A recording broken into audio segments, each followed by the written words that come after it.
kita akan masuk ke dalam pemberitaan firman pada hari ini. Mari kita semua buka kitab suci dari 1 Yohanes pasal yang keempat. Kita membaca sekali lagi ayat keempat sampai dengan ayat yang keenam. 1 Yohanes pasal keempat. Kita membaca dari ayat 4 sampai dengan ayat yang keenam. Ayat-ayat ini sudah dibacakan 2 minggu yang lalu.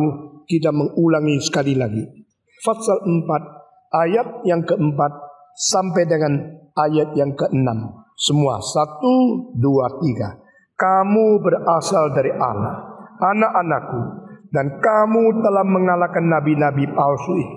Sebab roh yang ada di dalam kamu lebih besar daripada roh yang ada di dalam dunia.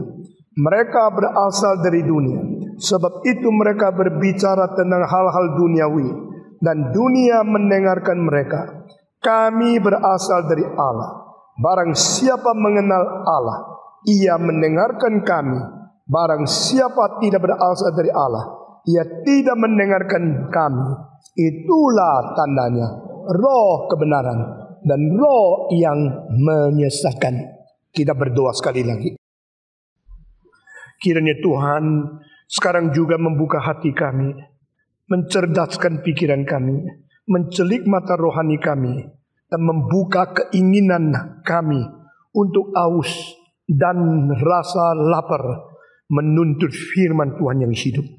Kiranya Roh-Mu yang kudus memberikan pencerahan, memberikan pengkoreksian, memberikan daya introspeksi di dalam diri kami masing-masing, sehingga kami boleh mendengar. Kami boleh menerima kebenaran yang melimpahkan iman, yang memperkuat rohani kami di hadapan Tuhan. Demi nama Yesus Kristus, kami bersehati mengusir setan dan segala anasir jahat keluar dari ruangan ini. Dan kami berdoa, kiranya roh kebenaran sekarang juga bertakhta di tengah-tengah kami. Dan kami melihat kemuliaan Kristus, dan kami kembali kepada Tuhan dengan iman di dalam kebenaran yang sudah Tuhan nyatakan. Dalam nama Yesus Kristus, penebus dan juru selamat kami yang hidup, kami sudah berdoa. Amin. Saudara-saudara, saya akan mengkonklusikan pasal keempat bagian pertama ini. Pasal 4 mempunyai ciri khas, mempunyai signifikansi tersendiri di dalam seluruh kitab suci, yaitu membedakan roh yang benar dan roh yang sesat. Membedakan nabi yang benar dan nabi yang palsu. Saudara-saudara, di seluruh dunia terjadi pedagang-pedagang yang tidak bertanggung jawab. Mereka membuat onderdil mobil yang palsu. Mereka membuat obat yang palsu. Mereka membuat segala hal-hal mesin yang palsu. Secara lahiriah kelihatan sama. Diukur, ukurannya sama. Dilihat, bentuknya sama. Diselidiki, warnanya dan segala desainnya sama. Tapi ada hal yang tidak sama, yaitu mutu dan fungsinya tidak sama. Pada waktu mutunya diselidiki, sangat jelek, sangat bahaya. Satu kali Reader's Digest menulis satu makalah membongkar kepalsuan-kepalsuan dari onderdil mobil. Kanvas rem yang palsu dan kanvas rem yang asli, bedanya di mana? Bedanya pada waktu di rem, maka itu akan tahannya cuma 20% daripada yang asli.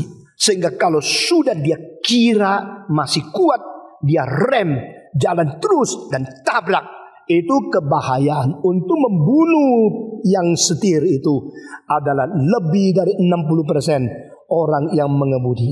Saudara-saudara, karena waktu minta murah sedikit, minta murah, maka tidak perbedakan yang palsu atau yang asli.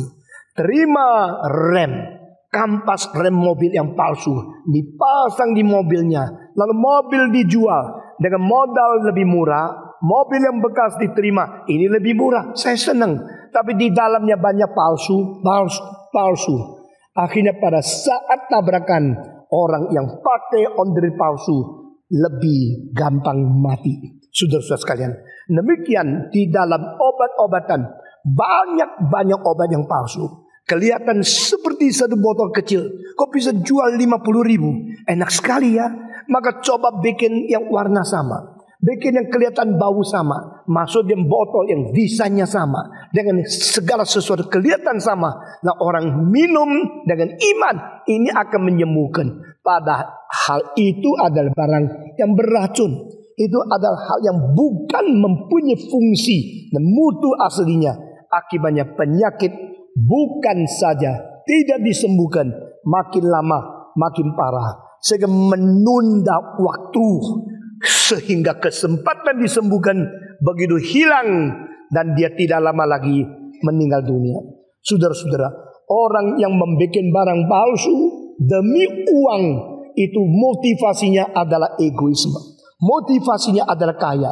Tetapi side effect yang membuat orang mati, bikin orang tidak mungkin disembuhkan lagi, itu siapa yang harus bertanggung jawab? Kalau engkau membuat arloji palsu, bikin kamera palsu, itu tidak memfatalkan hidup seseorang. Tapi kalau engkau bikin obat palsu, bikin onder deal palsu, itu sangat membahayakan hidup orang lain. Maka pemalsuan itu masih ada tingkatan-tingkatan bahaya yang berbeda. Namun saudara-saudara, pemalsuan yang paling membahayakan yaitu membunuh rohani seseorang, bukan membunuh badan seseorang. Sehingga orang yang menerima kepalsuan itu, dia bukan mati jasmani, dia mati jiwa, mati kerohanian. Dan itulah adalah tipuan yang paling hebat dari iblis, dari semua ajaran-ajaran yang melawan kebenaran Tuhan Allah. Saudara-saudara, itu sebab Alkitab di dalam Wahyu pasal 20 ayat 10 dikatakan pada akhirnya bahwa antikristus dan nabi palsu dan semua yang palsukan firman Tuhan akan dibuang ke dalam neraka untuk disiksa siang malam sampai selama-lamanya. Saudara-saudara sekalian, saudara boleh berdebat dengan saya, saudara boleh melihat semua gereja sama, semua ajaran sama. Saya mengatakan tidak sama. Saudara boleh menganggap kebebasan manusia, mau dengar khotbah apa, dipimpin oleh pendeta apa, silakan engkau berkebebasan. Tetapi saya berkata tidak sama. Saudara-saudara, ajaran-ajaran palsu mematikan rohanimu.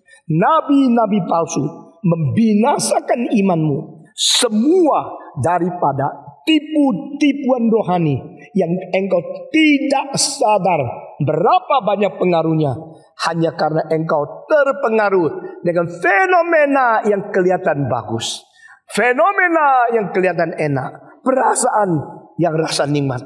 Engkau masuk ke dalam satu gereja, tidak ada apa-apanya, cuma ada khotbahnya. Masuk ke gereja yang lain, aduh, ada penyanyi yang cantik nyanyi, ada band yang menghibur. Engkau mendengar seperti suasana, seperti perasaan jiwamu berlayang-layang. Engkau terhibur, engkau puas, engkau rasa sangat terhibur dan dipuaskan di tempat itu. Tapi saudara-saudara, engkau pernah menguji tidak? Ajaran itu setia kepada Alkitab tidak? Engkau pernah menyelidiki ajaran itu berasal dari Roh Kudus atau tidak? Oh, tidak usah uji. Pokoknya suasana ada Roh Kudus, kelihatan seperti ada Roh Kudus, itu Roh Kudus.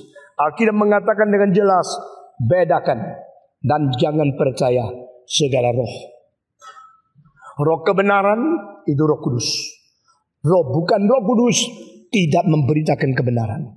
Yang bukan kebenaran tetapi kelihatan seperti kebenaran, itulah yang paling bahaya. Saudara-saudara, kalau engkau belum pernah memiliki, maka engkau mengatakan saya tidak ada. Tetapi engkau pernah memiliki yang salah, engkau mengatakan saya sudah ada. Kalau sudah ada, engkau tidak perlu lagi. Karena sudah ada, engkau tidak membutuhkan, engkau tidak mencari, engkau tidak menuntut. Yang ada menjadi lebih bahaya daripada yang belum ada. Yang kira kenal Kristus lebih bahaya daripada mereka yang belum pernah mengenal Kristus. Orang yang belum pernah kenal Yesus Kristus lalu didatangi, diinjili dengan Injil yang sejati, itu akan menimbulkan benturan kebudayaan asli dengan ajaran dan firman Tuhan. Tapi orang yang katanya sudah ada Kristus, waktu dikabarkan lagi dengan ajaran yang benar, dia akan menjawab, "Tidak usahlah, kita sudah kenal, kita sudah tahu Yesus Kristus, kita sudah menjadi Kristen dari nenek moyang Kristen." Saudara-saudara, bukankah di Indonesia banyak daerah kantong Kristen? Bukankah Indonesia banyak daerah-daerah Kristen di Sumatera, di Ambon, di Kupang, di Kalimantan, di Irian Jaya. Banyak daerah namanya nama Kristen, daerah Kristen. Tapi tidak ada jiwa sesungguhnya Kristen tanpa Kristus. Saya tidak berusaha untuk menghina baik orang Batak atau orang Minahasa, tidak. Saya cuma berkata kepada saudara, jikalau Minahasa menghasilkan orang yang begitu rohani, begitu baik, dan ada orang yang rohaninya luar biasa, Batak juga menghasilkan orang begitu cinta Tuhan, jangan lupa ada yang palsu. Ini yang saya tekankan. Saudara-saudara sekalian, mari kita membedakan yang benar dari yang palsu. Mari kita pisahkan yang benar daripada yang palsu, sehingga kita tidak kejebak di dalam fenomena, di dalam gejala-gejala yang kelihatan sama, tetapi samar-samar mempunyai penipuan yang menakutkan. Sama-sama gedung gereja boleh dibentuk dengan bagus, tapi yang penting bukan gedungnya, yang penting bukan organisasinya, yang penting bukan kenyamanan di dalamnya, yang penting bukan arsitekturnya, yang penting adalah ajaran itu benar dari Tuhan atau tidak. Tetapi saya mau tanya, berapa sih orang sekarang mempunyai kesempatan dan mempunyai hati yang teliti untuk membeda-bedakan siapa betul, siapa salah? Sudah sibuk seperti ini, bergumulan hidup saben hari begitu berat, mana ada waktu membedakan khotbah gereja mana yang benar, mana yang tidak benar. Itulah sebabnya banyak orang terlalu gampang dipuaskan dengan keadaan yang ada. Terlalu banyak orang terlalu gampang menjadi puas dengan keadaan yang di sekitarnya dia, sehingga dia tidak lagi menyelidiki. Sampai pada satu hari engkau merasa sesuatu yang tidak benar, engkau mulai menyelidiki, baru engkau tahu yang mana yang benar dan yang mana yang palsu. Di Boston ada seorang encim, ya, seorang perempuan yang sudah tua pada waktu sebelum dia mati.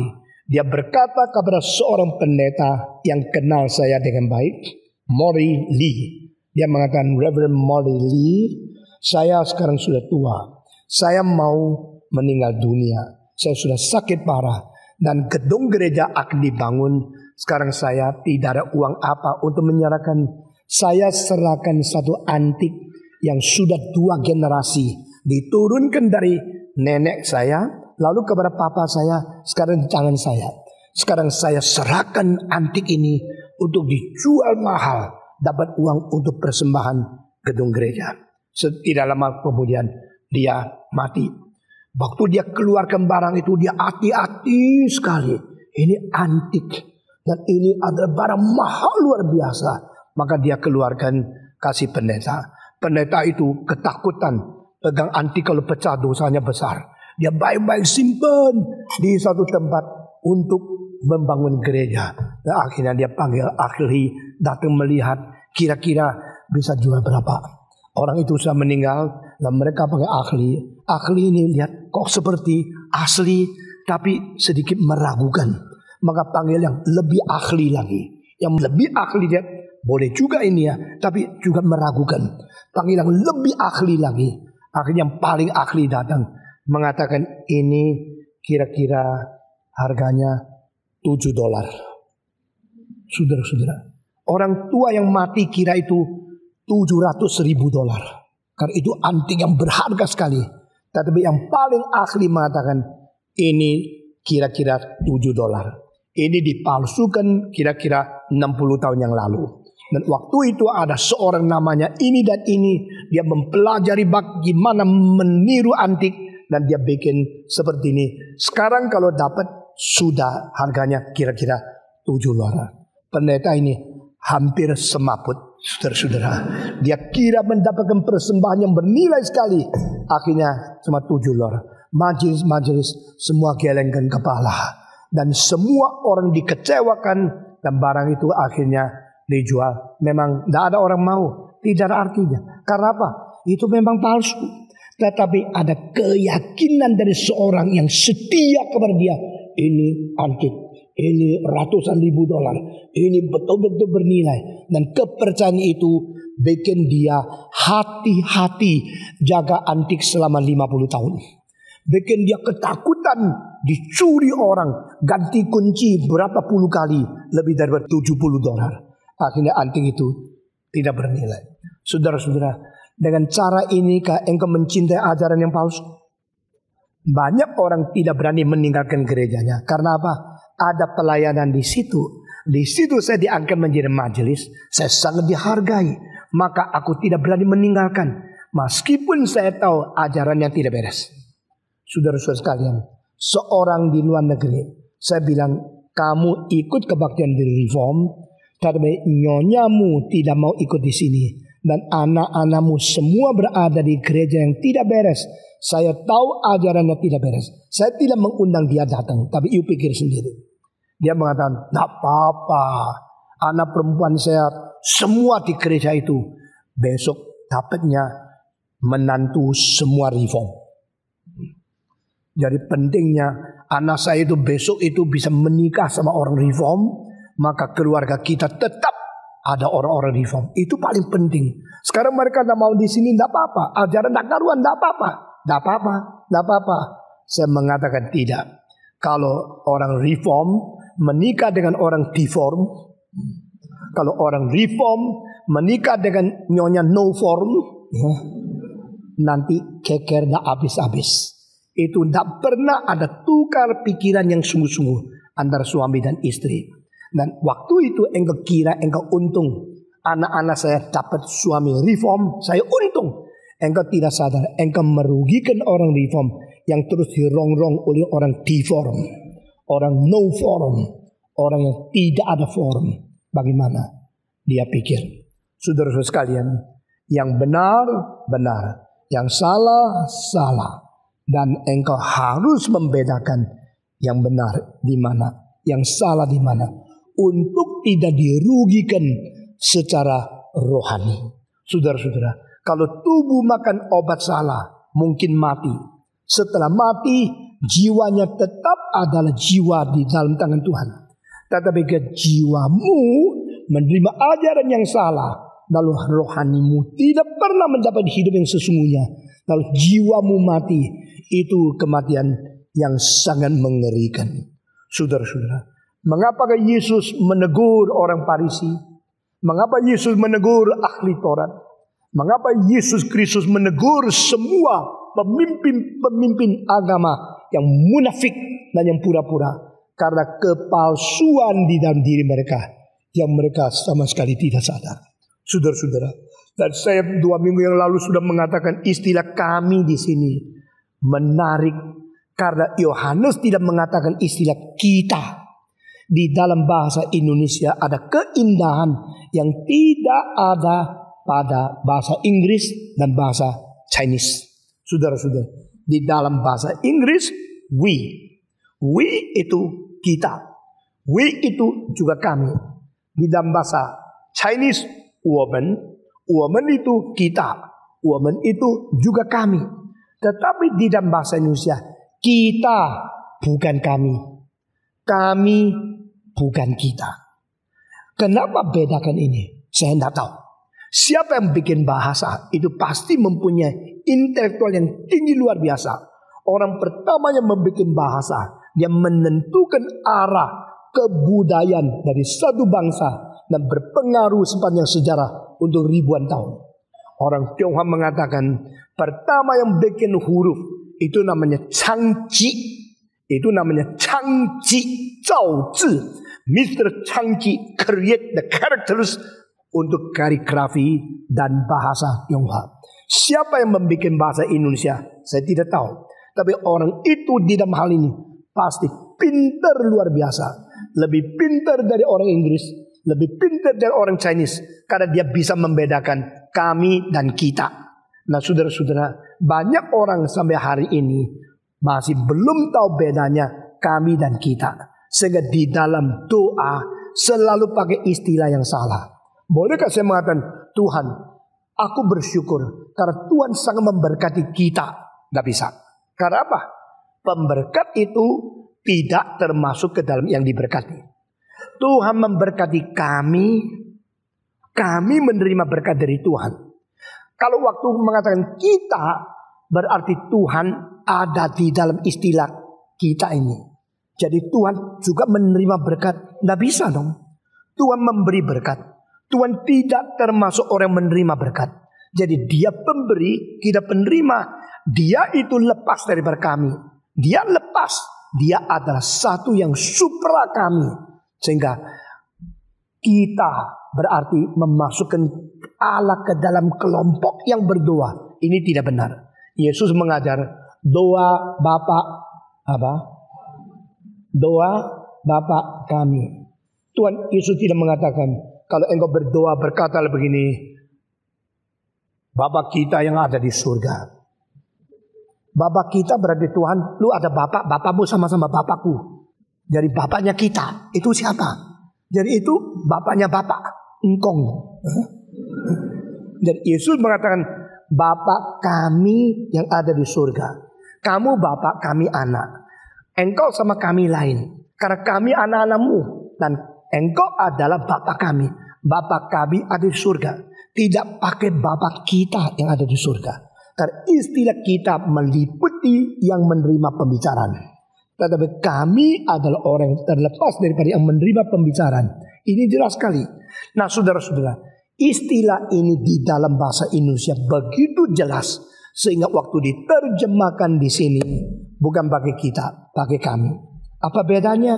Di sini saya minta saudara perhatikan, ini satu hal yang penting sekali. Rasul Yohanes menulis buku ini berkata kepada orang-orang yang menerima surat 1 Yohanes bahwa kami rasul-rasul mempunyai senjata yang ampuh untuk membedakan siapa nabi palsu, siapa nabi asli.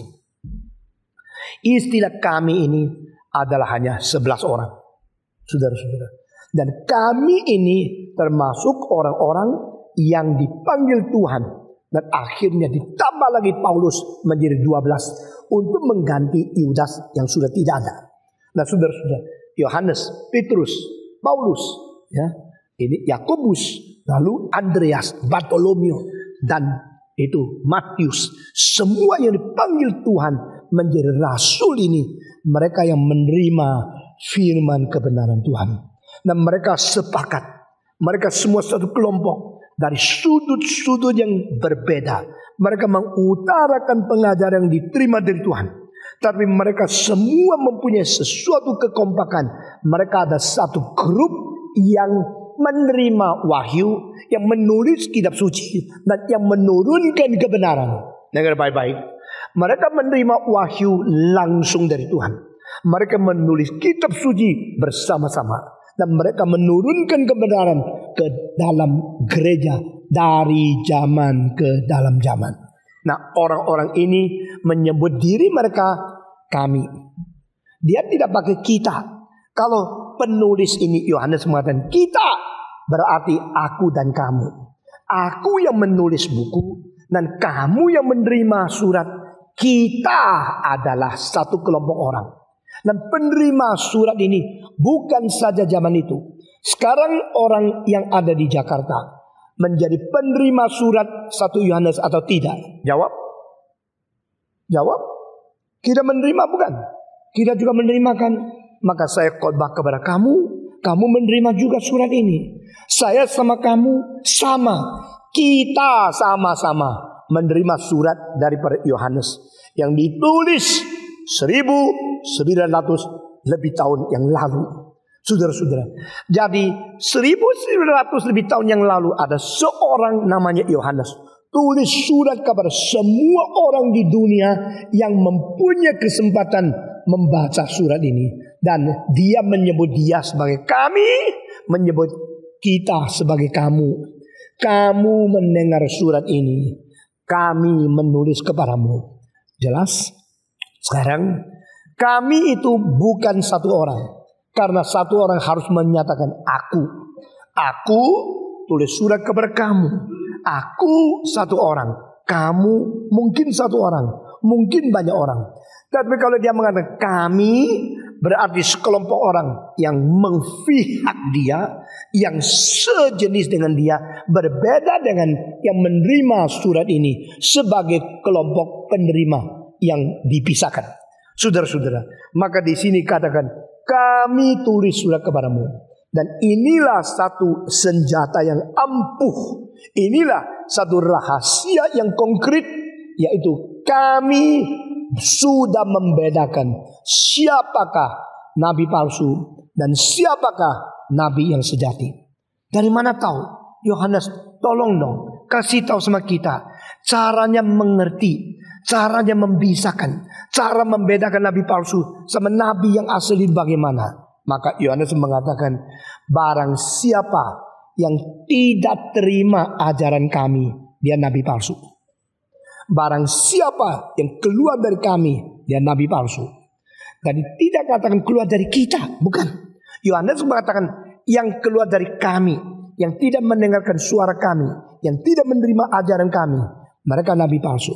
Nah, kesimpulannya sekarang saya berumuskan ayat-ayat ini berarti barang siapa yang tidak mengaku otoritas rasul-rasul yang sudah menerima firman langsung dari Tuhan dan berhak menulis kitab suci, mereka yang tidak setuju kebenaran dari rasul-rasul, itu adalah nabi palsu. Sekali lagi ya. Jadi pada saat itu 11 rasul selain Yudas bunuh diri, ditambah dengan tambahan Paulus. Inilah orang-orang yang betul-betul dipakai Tuhan. Dan di antara 12 ini, satu lagi dibunuh penggal kepala, yaitu Yakobus. Maka sisa 11 waktu buku ini ditulis. Mereka ini semua mempunyai kesepakatan.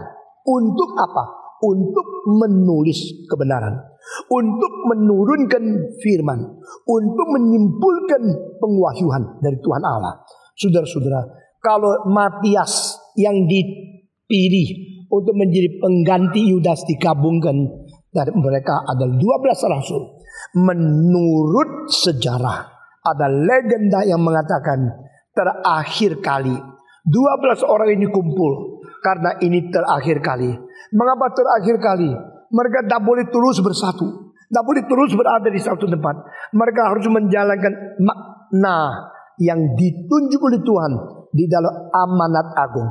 Itu pergi ke seluruh dunia, pergi ke ujung bumi, kabarkan Injil kepada seluruh dunia. Maka 12 orang ini tidak bisa nongkrong terus di Yerusalem. Mereka menjalankan tugas dan mereka tahu kali ini pergi mungkin tidak ketemu lagi. Kali ini berpisah, tidak berkumpul lagi. Maka 12 orang itu kumpul. Ini menurut legenda. Mereka sama-sama setuju untuk menuliskan satu kesimpulan daripada semua poin iman kepercayaan yang paling penting. Maka itulah menjadi sebabnya ada iman rasuli yang diturunkan. Sekarang saudara baca iman rasuli di sini. Semua buka. Semua buka. Iman rasuli ini di sini tertulis ada berapa banyak butir yang di sini berapa? 12 ya. Nah, 1 percaya kepada Allah. Terakhir kepercayaan kepada hidup yang kekal. 12 butir ini menurut legenda adalah sumbangsi 12 murid untuk pertemuan bersama kali terakhir. Jadi 12 orang itu merumuskan, ayo kita sekarang sudah mau pergi. Thomas mau pergi ke India, ada yang pergi ke Mesir, ada orang pergi ke Frigia, ada yang pergi mengabar Injil ke Asia Minor, ada yang pergi mengabar Injil ke Italia, ada orang pergi mengabar Injil kepada Eropa yang barat. Maka sebelum mereka pergi, ayo mari kita sepakat, mari kita mengadakan konsensus, mari kita semua memberikan satu butir. Sehingga ada 12 poin, 12 butir ini masing-masing disumbangsi oleh satu rasul. Dan setiap butir disetujui oleh 11 rasul yang lain. Nah, ini legenda ya. Tapi legenda indah sekali. Sehingga kalau Petrus mengatakan, aku percaya kepada Yesus Kristus, anak Allah, yang mati di bawah Pontius Pilatus, dilahirkan di bawah anak darah Maria, melalui naungan dari Roh Kudus, dan ini semua bilang, oke, aku percaya. Lalu 12 orang menurut cara sekarang sama-sama tanda tangan.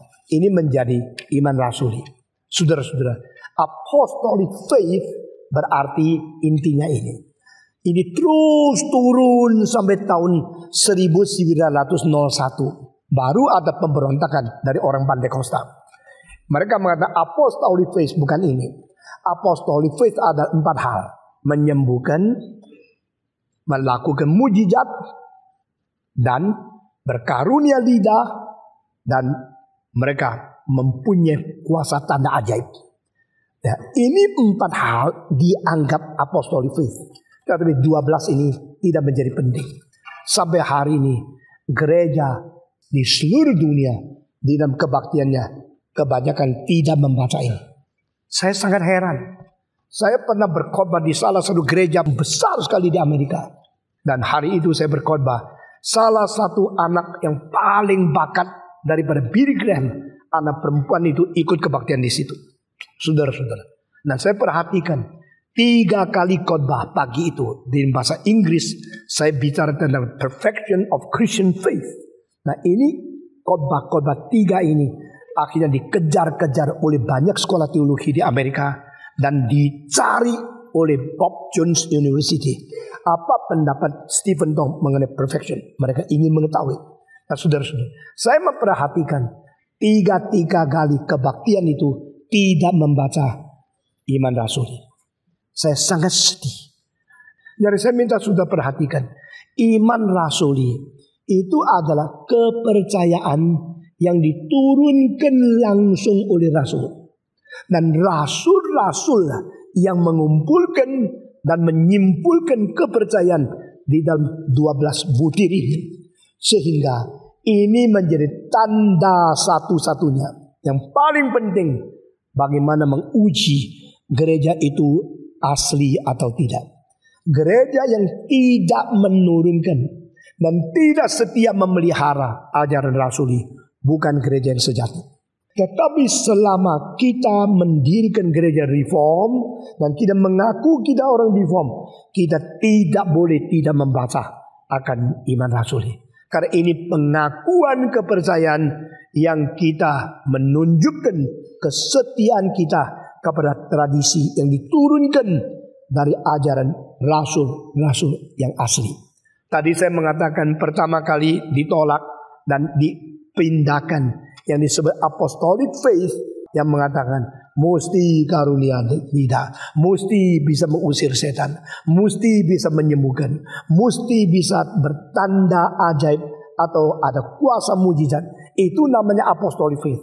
Saudara-saudara, setelah rasul itu kumpul menetapkan ini, lalu mereka pergi satu persatu pergi ke seluruh dunia mengabari Injil. Dan semenjak hari itu mereka tidak pernah kumpul lagi. Mereka tidak kesempatan melihat satu dengan lagi. Petrus tidak lagi ketemu dengan Bartolomeo. Bartolomeo tidak ketemu dengan Matius. Matius tidak ketemu lagi dengan akan Andreas. Dan Andreas tidak ketemu lagi dengan Yohanes. Mereka menyebar ke seluruh dunia dan satu-satu dibunuh. Akhirnya satu-satu dipenggal kepala, disalibkan. Bartolomeo disalibkan dengan cross. Kedua tangan tarik ke kanan kiri atas, kedua kaki ditarik ke kanan kiri bawah, menjadi pembentukan X. Dan dia mati digantung sampai melumurkan darah yang banyak. Mereka satu persatu mati, tapi mereka setiap rasul menyepakati ajaran rasul yang lain.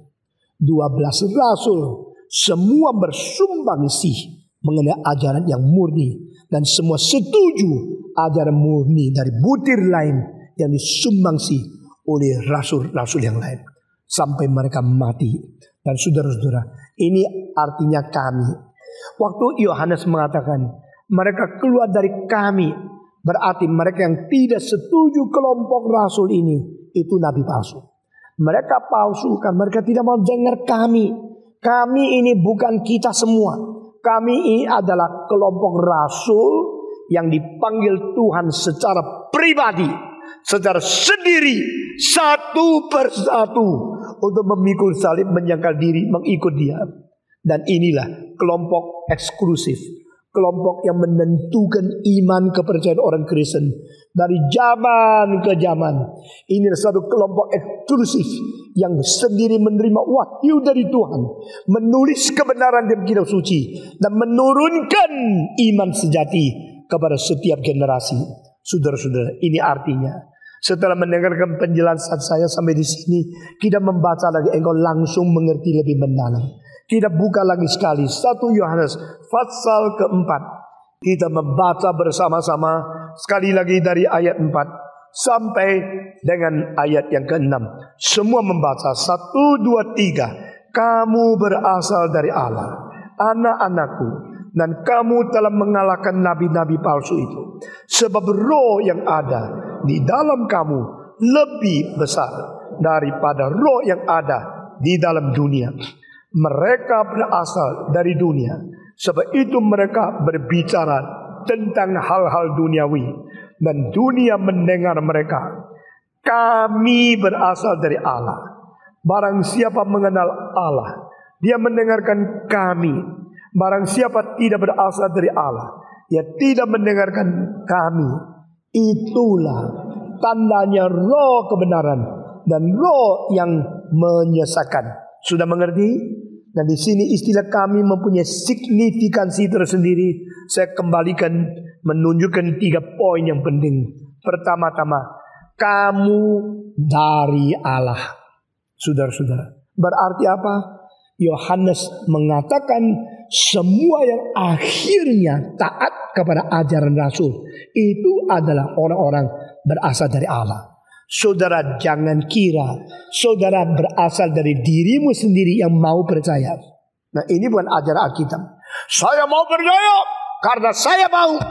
Tidak, itu berasal dari dirimu. Alkitab mengatakan orang bisa percaya karena dia berasal dari Allah. Apa maksudnya? Engkau memang orang milik Tuhan. Kapan mulai milik Tuhan? Sebelum engkau mengenal Tuhan, Tuhan mengenal kamu. Amin. Sebelum engkau percaya Tuhan, Tuhan sudah memilih kamu. Amin. Sebelum dunia diciptakan, engkau dipredestinasikan. Ini ajaran doktrin reform. Sehingga I belong to God. God is my owner, and He had chosen me since before the foundation of the world. Paulus mengatakan dengan 3 tahap. Tahap pertama, aku berjalan menuju ke Damaskus. Di tengah-tengah jalan yang melawan Kristus, di situ Tuhan Allah memanggil aku. Jadi Paulus dipanggil kapan? Dipanggil sebelum dia percaya, betul nggak? Paulus berusaha, berencana menjadi orang Kristen tidak? Jawab. Jawab. Yang bisu nggak usah jawab. Paulus berencana menjadi orang Kristen tidak? Paulus sendiri mau percaya Tuhan tidak? Tidak. Kenapa dia percaya Tuhan? Karena panggilan Tuhan. Jadi dari Allah, bukan dari dia. You mesti pegang teguh prinsip ini. Kami berasal dari Allah. Berasal dari iman kami sendiri. Tidak mungkin. Saudara, apa bedanya iman dari Allah dan iman dari diri? Iman dari Allah berarti engkau betul-betul menjadi orang beriman setelah engkau bertaat kepada firman yang kau dengar. Faith comes by hearing. Iman datang daripada pendengaran. Semua 1, 2, 3. Iman datang dari pendengaran. Bagaimana dengan orang yang belum pernah percaya Tuhan? Supaya mereka percaya, kita pasang sesuatu perangkap. Ayo datang. Kalau engkau percaya, semua penyakitmu akan disembuhkan. Silakan, asal percaya. Ayo percaya saja, engkau akan disembuhkan. Orang itu belum Kristen kok. Mungkin dia ateis. Lalu diajak, dirayu, ayo. Pokoknya kalau kamu percaya, kamu akan disembuhkan dari segala penyakit. Lalu orang itu bilang, aku percaya, maka aku akan disembuhkan. Saya mau tanya, iman itu dari mana? Comes by hearing. Iman dari mendengar firman? Belum. Mungkin dia ateis. Dia belum pernah mendengar firman. Jadi orang-orang pemimpin mempunyai tahyul. Setiap orang mungkin beriman pada diri sendiri. Ini bahaya sekali. Engkau sendiri bisa percaya. Pokoknya lu percaya. Kalau lu percaya Allah Maha Kuasa, pasti dia sembuhkan kamu. Beriman saja. Iman, aku iman. Saya mau tanya, iman itu iman apa? Iman itu iman di dalam Kristus, atau iman setelah mendengar, atau iman pikiran sendiri? Itu psychological self-confidence. Itu satu keyakinan semaunya sendiri. Saya percaya Tuhan Maha Kuasa. Kenapa percaya Tuhan Maha Kuasa? Ini dikaitkan. Kalau tidak Maha Kuasa, tidak bisa sembuhkan saya. Kalau mau sembuhkan saya, dia mesti Maha Kuasa. Jadi aku percaya kau Maha Kuasa, engkau harus melayani aku. Dengan perangkap, karena aku percaya engkau Maha Kuasa, maka di situ memaksa Tuhan harus mentaati perintahnya. Apakah itu iman dan ketaatan kepada Tuhan? Justru terbalik. Itu tanpa iman dan minta Tuhan taat kepada dia. Itu bukan taat kepada kedaulatan Tuhan lalu taat kepada Tuhan. Minta Tuhan taat kepada dia. Nah, ini secara metode, secara teologi, secara prinsip dasar, semua bukan dari Alkitab. Namun saya mau tanya, apakah di dalam Alkitab manusia yang belum mendengar firman Tuhan mungkin beriman? Mungkin. Nah, di sini kekaburan itu tidak diselidiki. Dan banyak orang itu samar-samar sembarangan lah. Pokoknya sama, beriman ya beriman. Tak usah tanya banyak-banyak. Stephen Tong ini terlalu cerewet, terlalu banyak kritik, terlalu banyak menganalisa. Pokoknya percaya sabar. Tak bisa.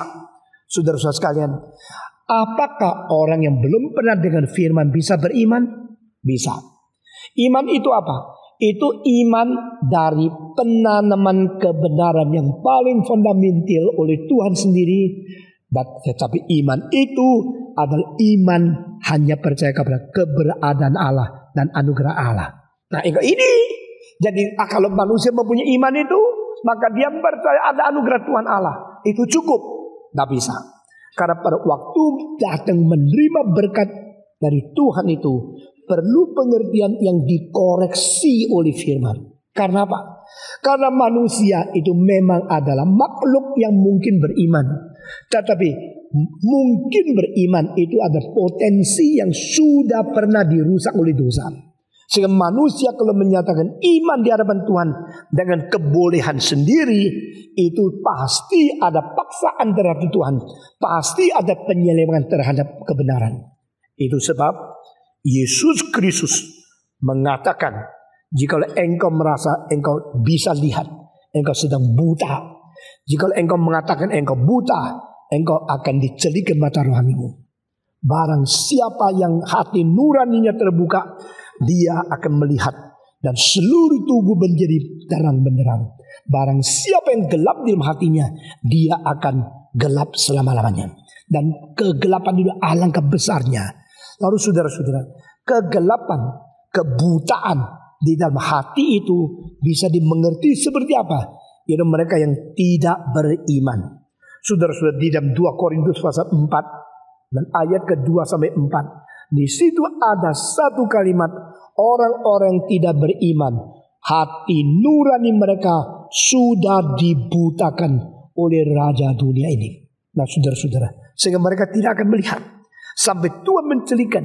Nah saya kembali sekarang kepada iman sebelum mendengar firman. Itu iman dasar, iman kebenaran yang paling fundamental. Ini berada di dalam 2 ayat. Pertama di dalam Roma pasal 1 ayat ke-19.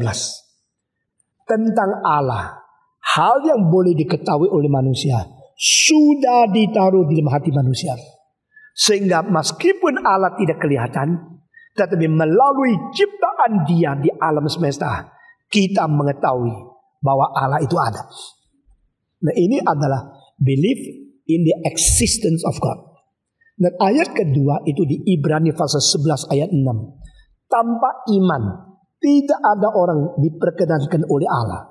Karena Barang siapa yang datang kepada Allah harus percaya Allah ada dan dia pemberi berkat kepada orang yang mencari dia. Nah, saudara-saudara sekalian, tetapi iman semacam ini adalah iman dasar tentang eksistensi daripada Allah, tentang iman keselamatan, iman mendapatkan anugerah selanjutnya, sampai iman mendapatkan satu relasi pribadi. Itu perlu mendengarkan firman. Dan orang yang memaksa Tuhan harus kerjakan sesuatu karena aku percaya Engkau maha kuasa. Dia percaya kepada maha kuasanya Allah. Itu tidak ada dasar kecuali dia mendengarkan firman dulu. Tetapi dia hanya mencetuskan semacam konfidensi pribadi sebagai ciptaan yang belum ditebus dan belum mendengar firman. Itu selalu dengan iman yang salah untuk memaksa Tuhan. Saudara-saudara sekalian, itu sebabnya kita melihat di sini Rasul mengatakan mereka tidak mendengar kami dan mereka keluar dari kami. Barang siapa yang mendengar kami, mereka berasal dari Tuhan. Saudara-saudara, sekali lagi kembali kepada poin pertama, yaitu kita yang dimiliki oleh Tuhan, kita berasal dari Tuhan. Dan meskipun kita belum mengenal Tuhan, Tuhan sudah terlebih dahulu memilih kita sebelum dunia diciptakan. Maka Paulus mengatakan 3 tahap. Pertama, aku dipanggil pada waktu dekat menuju gerbang dari pintu Damaskus. Tetapi ayat lain dia mengatakan, aku dipanggil semenjak di dalam rahim ibuku. Saudara-saudara, tahap kedua dia menelusuri lebih dalam. Saya milik Tuhan. Karena apa? Aku dipanggil di tengah-tengah jalan mau masuk ke Damaskus. Tapi dia sadar, saya dipanggil pada waktu saya masih berada di rahim ibuku. Waktu Paulus masih berada di dalam rahim ibunya, dia sadar dia ada nggak? Dia mungkin beriman kepada Tuhan enggak? Dia bisa berencana menjadi orang Kristen enggak? Tak mungkin kan? Dia masih satu janin yang berada di dalam rahim ibu. Tak ngerti apa. Tak ada kesadaran. Tak ada fungsi kemauan. Tak ada akibat keputusan. Tak ada kemungkinan untuk memilih. Sehingga dia tak mungkin memilih Tuhan. Tetapi Tuhan memilih dia sebelum dia memilih Tuhan. Ini adalah ekstensi daripada predestinasi Tuhan. Tetapi akhirnya Paulus mengatakan tahap ketiga.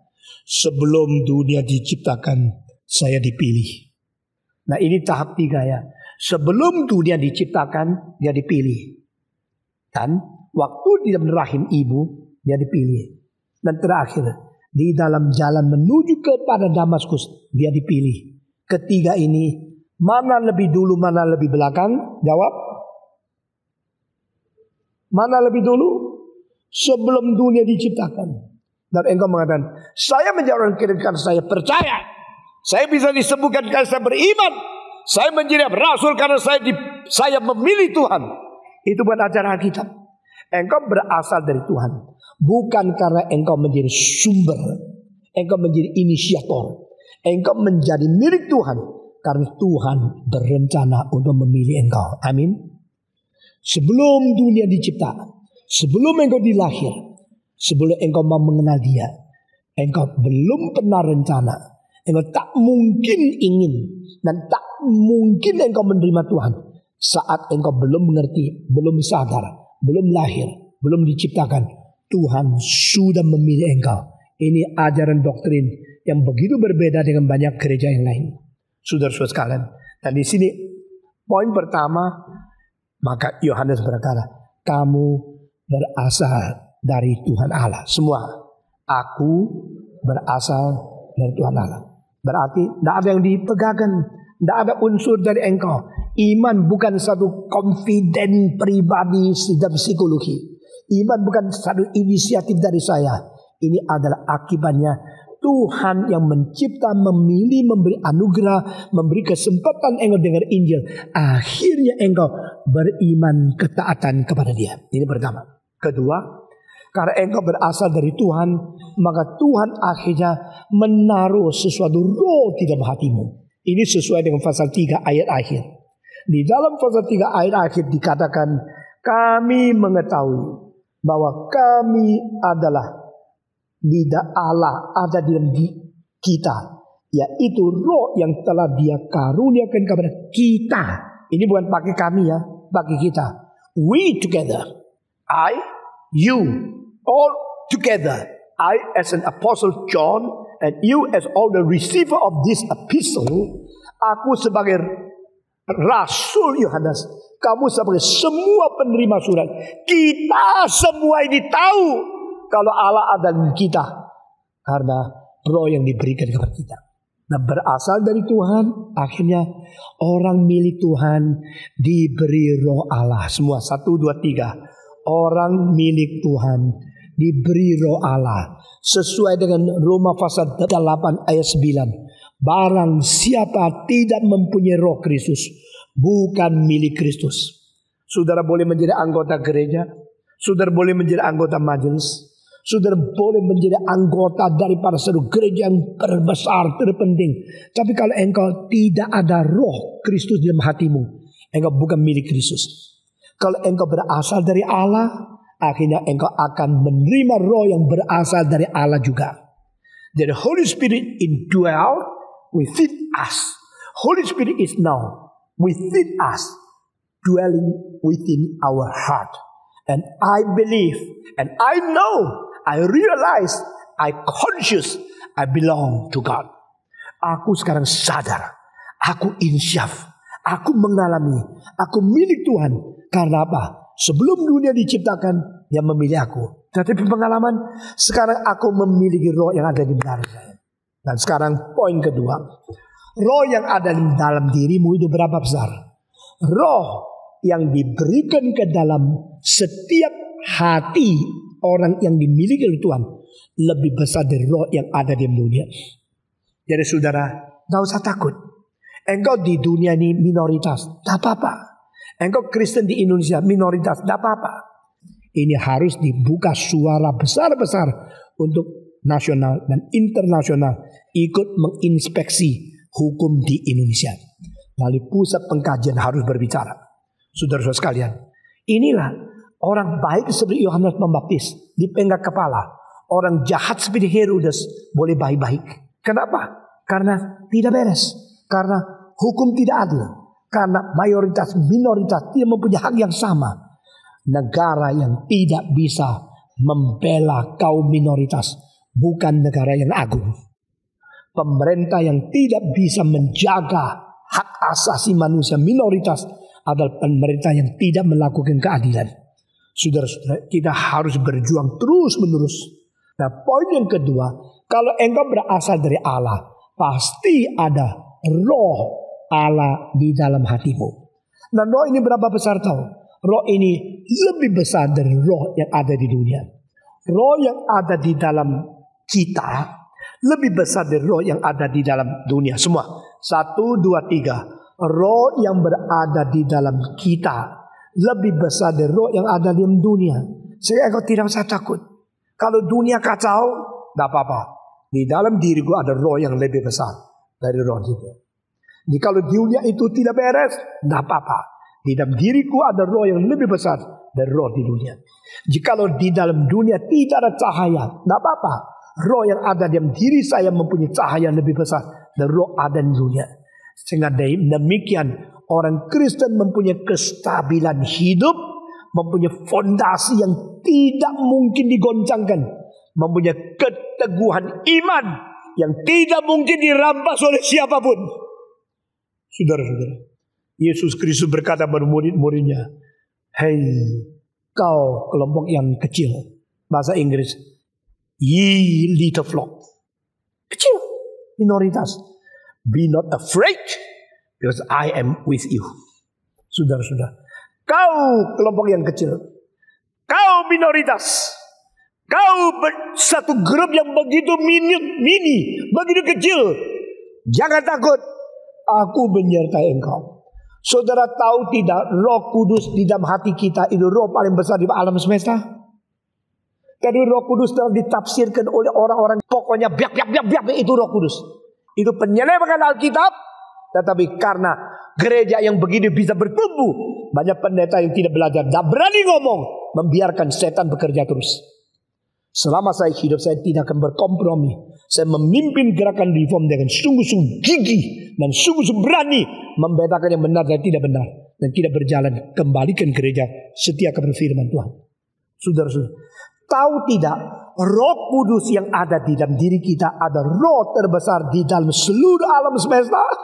Itu roh Allah, pribadi ketiga dari Allah Tritunggal, menyertai kita. Takut apa? Dipenggal kepala, tidak apa-apa. Dipotong, tidak apa-apa. Disate, tidak apa-apa. Disalibkan, tidak apa-apa. Karena yang bisa membunuh dagingku, yang bisa membunuh tubuhku, tidak bisa membunuh jiwaku. Tidak usah takut. Amin. Inilah kekristenan. Saudara-saudara, engkau bilang, aku makin dengar khotbah atau makin takut. Besok aku disate, diapakan, bagaimana? Saudara-saudara, saya harus mempersiapkan hati setiap orang, karena engkau berasal dari Tuhan. Poin pertama. Kedua, engkau mempunyai roh lebih besar dari roh ada di dunia. Tidak usah takut. Orang Kristen menghadapi musuh yang paling besar, tidak takut. Orang Kristen menghadapi pedang, tidak takut. Karena spirit which is in me is far bigger than the spirit of this world. Ini poin kedua. Poin yang ketiga, yaitu engkau langsung tahu mereka yang kelihatan besar, tetapi mereka bukan dari Allah. Dengan satu ciri khas, mereka tidak mendengarkan firman yang diajarkan oleh Rasul. Ini ayat yang ke-6. Kita membaca sekali lagi. Ayat ke-6. Kami berasal dari Allah. Barang siapa mengenal Allah, dia mendengarkan kami. Barang siapa tidak berasal dari Allah, ia tidak mendengarkan kami. Itulah semua tandanya roh kebenaran dan roh yang menyesatkan.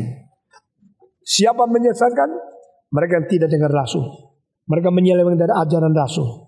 Biarpun gereja mereka banyak orang, biarpun kelihatan sukses, itu penipuan sendiri. Sekali lagi, gereja yang tidak mengajar kebenaran Tuhan yang sejati makin bertumbuh, makin malu.